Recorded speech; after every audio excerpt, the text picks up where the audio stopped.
Bonjour, Bonjour. bienvenue. Alors, aujourd'hui, on avait envie de se présenter déjà toutes les deux et puis de vous parler un petit peu de l'école des Enchantresses qui va ouvrir au mois de septembre. Euh, Moi, c'est Ophélia. Je suis thérapeute holistique et enchanteresse du féminin et j'ai créé l'Art des Murmures il y a maintenant 3 ou 4 ans, je ne sais plus. Voilà, quelque chose comme ça. Et toi, Caroline, dis-nous tout. Alors moi je suis Caroline, j'ai aussi créé ONA il y a 3-4 ans et j'accompagne des femmes, des hommes et pour l'instant j'accompagne surtout mon petit bébé. Voilà. Et Ophélia est également ma binôme de soins rituels Rebozo. Oui, on s'est rencontrés par le plus grand des hasards. L'univers nous a mis une en face de l'autre et c'est vrai que ça a été un vrai coup de cœur toutes les deux. Moi j'ai un coup de foudre. Total. Un coup de foudre. Moi j'avais l'impression de rencontrer une sœur, vraiment une petite sœur, avec laquelle j'avais fait plein de bêtises dans une autre vie. Et j'ai beaucoup de joie à travailler avec toi. Donc voilà, donc on s'est rencontrés comme ça et on n'était pas du tout euh, à parler du féminin, on était pour un tout autre événement. Et tout d'un coup, elle a dit ah ben voilà, je fais le rebozo. Ah mais moi aussi, mais t'as un binôme. Mais non, mais voilà. Et puis on est devenus binômes comme ça. Exactement. C'était notre amour pour les femmes, pour l'accompagnement, où pour l'instant on était encore en questionnement aussi. On n'avait pas encore accouché de nos entreprises et on s'est un peu serré les coudes et on a osé sauter le pas. C'est vrai. C'est un peu ça ce qui s'est passé aussi. Oui. À cette époque-là, on n'avait pas nos entreprises, c'est vrai. On faisait ça un petit peu comme ça. Pour aider les femmes qui venaient nous voir. Et on a appris à se connaître à travers le rebozo et ça a vraiment tout de suite matché entre nous.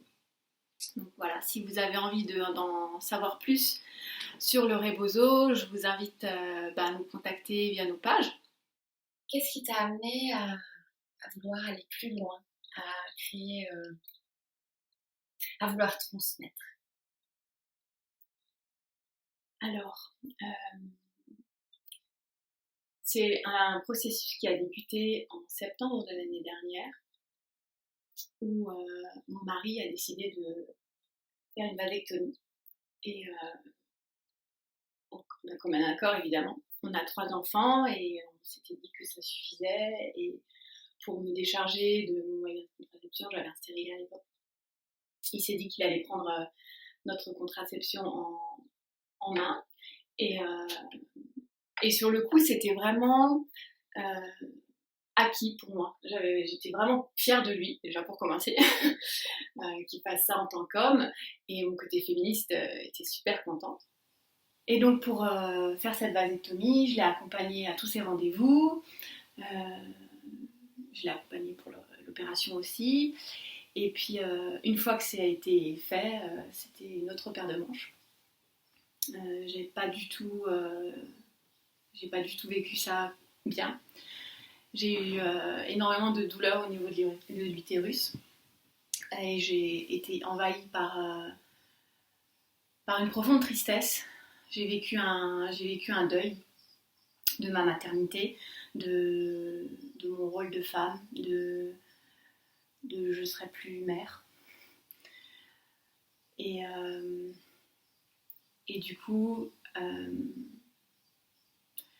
j'ai vécu pendant 5 mois ce deuil. J'avais vraiment besoin de vivre cette tristesse, d'aller expérimenter vraiment ce deuil, alors que d'habitude j'ai plutôt tendance à rebondir, à me dire allez hop, vas-y, on passe à autre chose, c'est bon, tu vas t'en sortir. là, je sais pas pourquoi, c'est quelque chose où je me suis sentie aussi complètement engloutie en tant que femme et j'ai pas trouvé en fait de moyen de me sortir de ça toute seule. C'est, je pense, une des fois où j'ai ressenti le besoin d'être aidée par une sœur au fond de mes tripes et j'avais pas l'impression que j'allais y arriver toute seule. Donc j'ai demandé à mon amie Marion de m'aider par un rituel et, elle a accepté. J'ai mis encore 3 mois à lui dire ok c'est bon, maintenant on fait le rituel. Et j'ai fait le rituel en février. Et j'ai beaucoup pleuré pendant ce rituel. Et au début, du rituel, je me dis, mais jamais elle va réussir, je vais repartir, je vais encore avoir cette tristesse, je vais l'avoir à vie, en fait, cette tristesse. Enfin, c'était comme si tous mes pores infusaient cette tristesse et j'avais l'impression que je m'en sortirais jamais. Et, elle a su trouver les mots et elle a déposé des mots qui ont touché mon cœur. Une parole que j'avais reçue il y a 17 ans en avant. J'avais reçu une canalisation, une guidance qui m'avait dit que je serais une mère spirituelle pour beaucoup.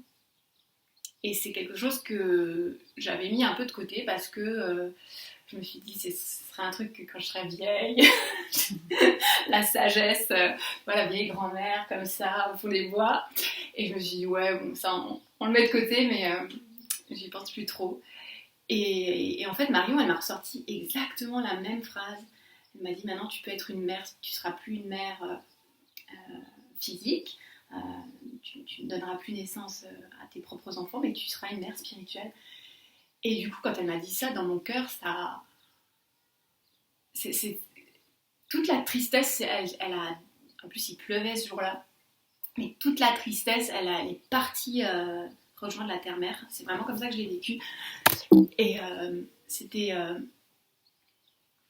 c'était chouette parce que moi j'ai reçu cette guidance quand j'étais à travers une église où j'étais chez des chrétiens et c'était une parole du Père.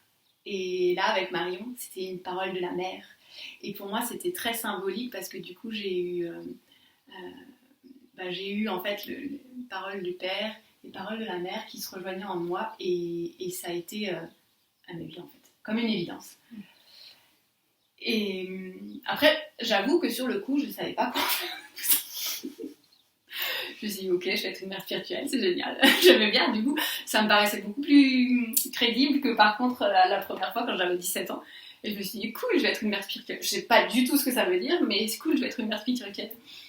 Et en fait, voilà, moi j'ai l'impression d'être une mère spirituelle quand je transmets ma sagesse de femme que maintenant j'ai acquise à travers les consultations que je donne.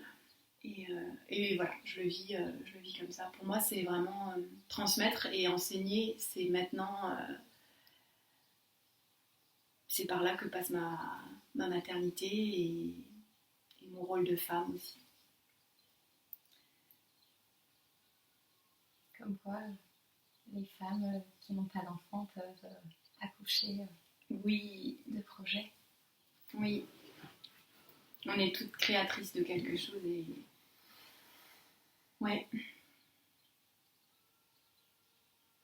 Et ce rôle effectivement de mère que la société nous donne et qui est très valorisé. C'était aussi ça aussi quand qu'est-ce que je vais être maintenant si je ne peux plus être une mère. Effectivement, j'ai contacté ça pendant les mois de deuil. Où je me dis je ne cherche plus à rien en fait. Alors que j'avais encore mon système mon compte producteur qui s'enclenchait tous les mois et j'avais mes cycles qui venaient me dire ah bah tu vois t'es quand même encore une femme et ouais. Comme quoi ouais il y a quand même un sacré conditionnement encore ancré dans l'invisible malgré ton travail. Voilà. Complètement ouais. Mais c'est beau de transmettre ça. Moi ça fait beaucoup écho quand j'ai fait ma fausse couche aussi. J'étais beaucoup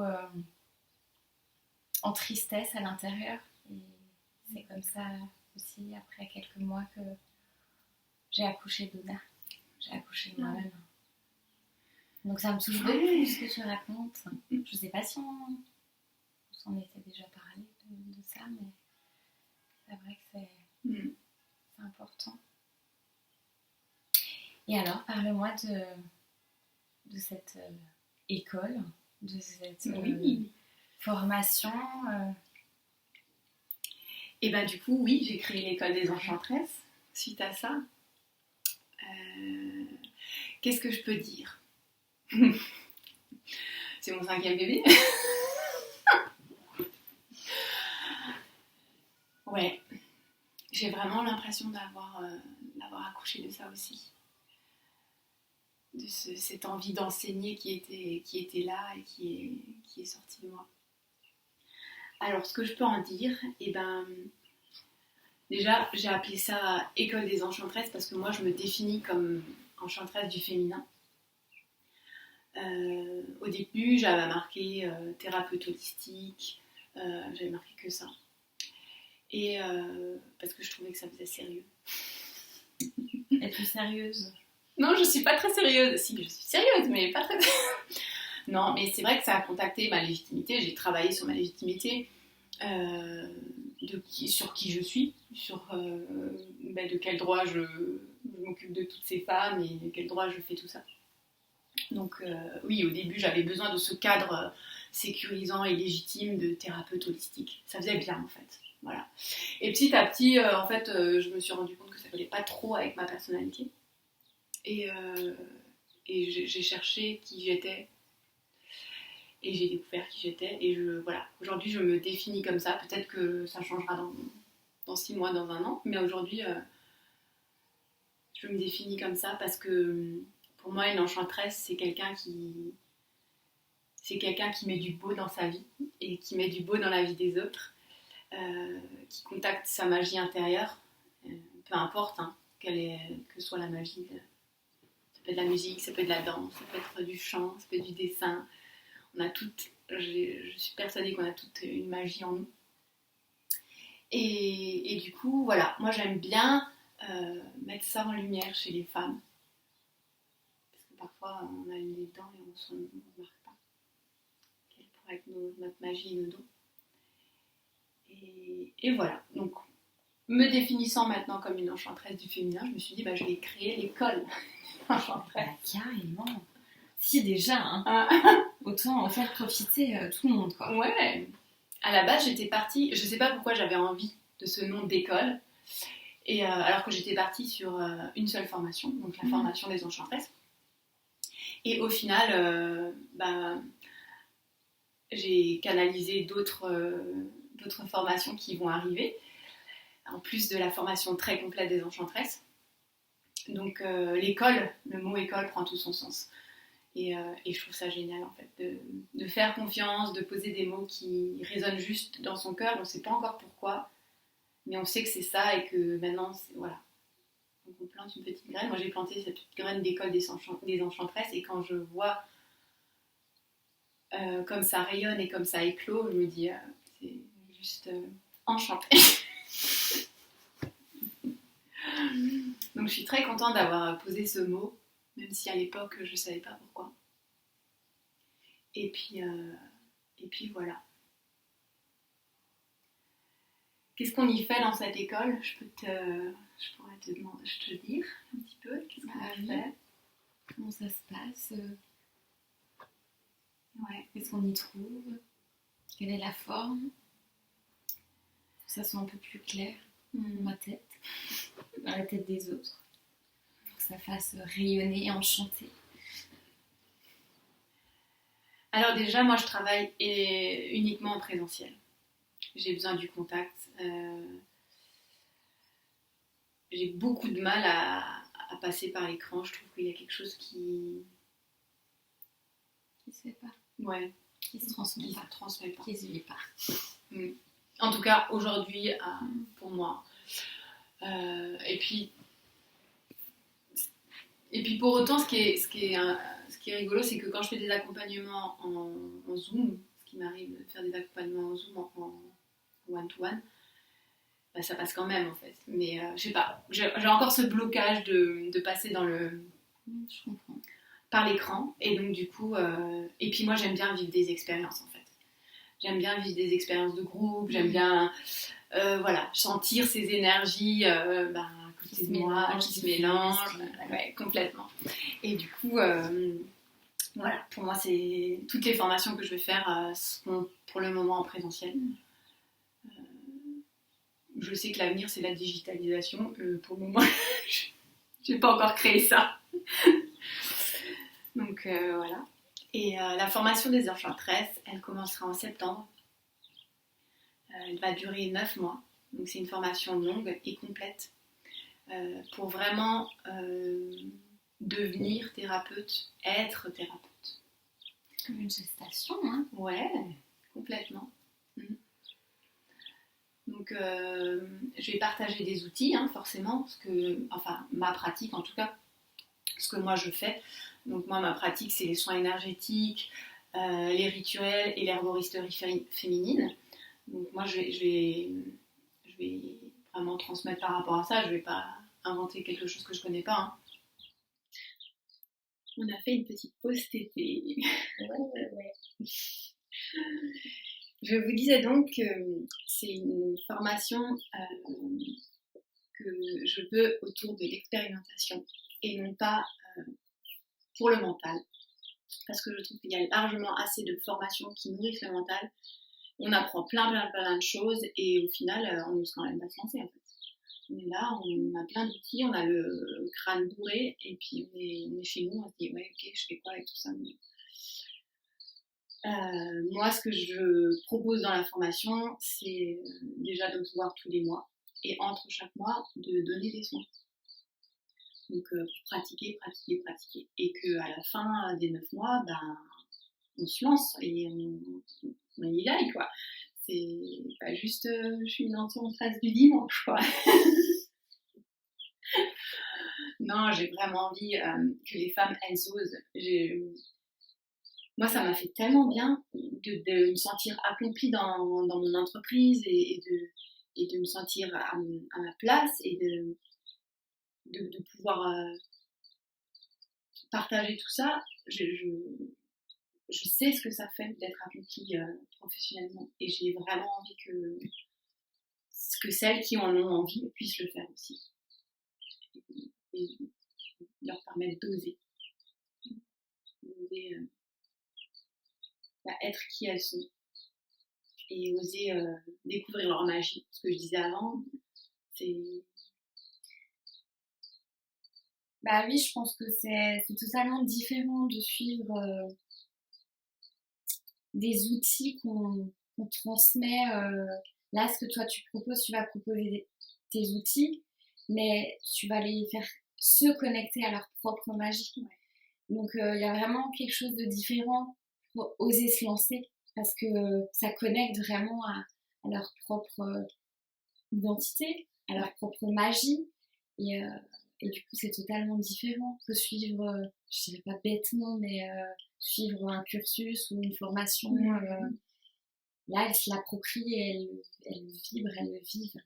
Ouais, complètement. J'ai vraiment pas du tout envie de faire des mini-mois et de leur donner les outils et puis qu'elles repartent avec et qu'elles appliquent ce qui marche pour moi et ma méthode parce que ça marchera pas pour elles. Oui. Et l'idée, c'est vraiment qu'elles aient la base protocolaire, effectivement, mais après qu'elles aillent expérimenter, qu'elles aillent voir ce qui leur plaît, ce qui leur parle, avec quoi elles sont à l'aise, avec quoi elles sont moins à l'aise, avec quoi elles sont à l'aise, elles sont pas à l'aise, mais qu'elles ont vraiment envie de faire et qu'elles puissent essayer dans un cadre sécure et voilà, en toute bienveillance d'être accompagnées dans ce processus.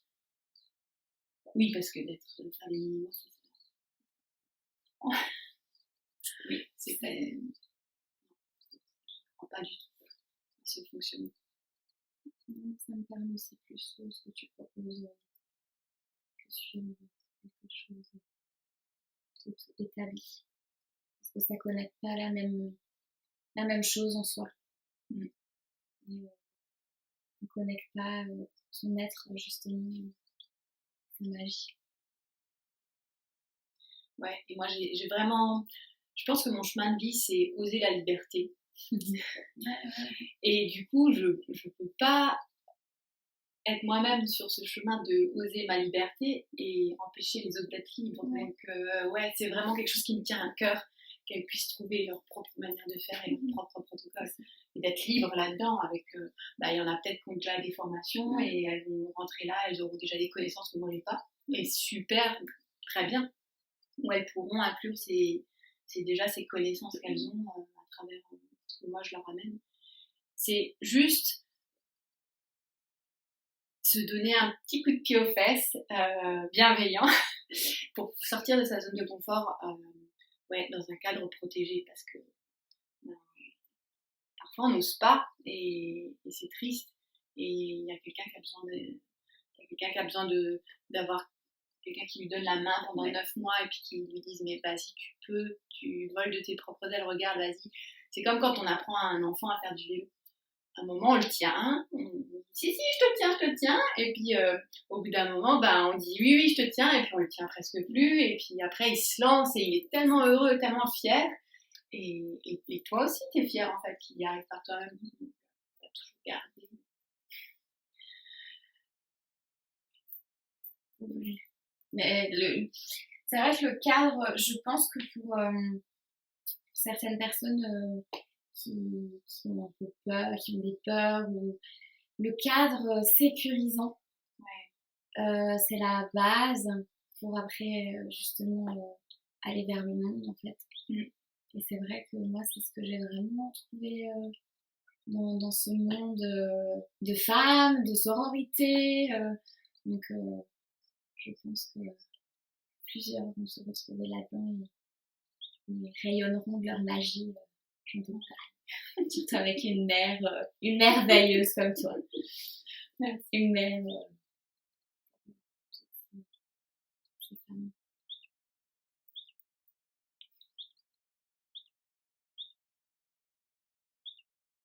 Ça va être cool. Je me réjouis. Bon, maintenant, il ne reste plus qu'à oser, contacter, offrir. Carrément. Vous pouvez m'écrire un petit mail. Moi, j'aime bien échanger par téléphone, j'avoue. C'est quand même sympa pour sentir l'énergie, encore une fois, par téléphone déjà. Sur mon site internet, vous allez pouvoir télécharger tout le programme complet que j'ai créé. Et si vous avez d'autres questions, je suis à votre disposition. Merci Caroline. Merci Ophélia. Bye. Ciao.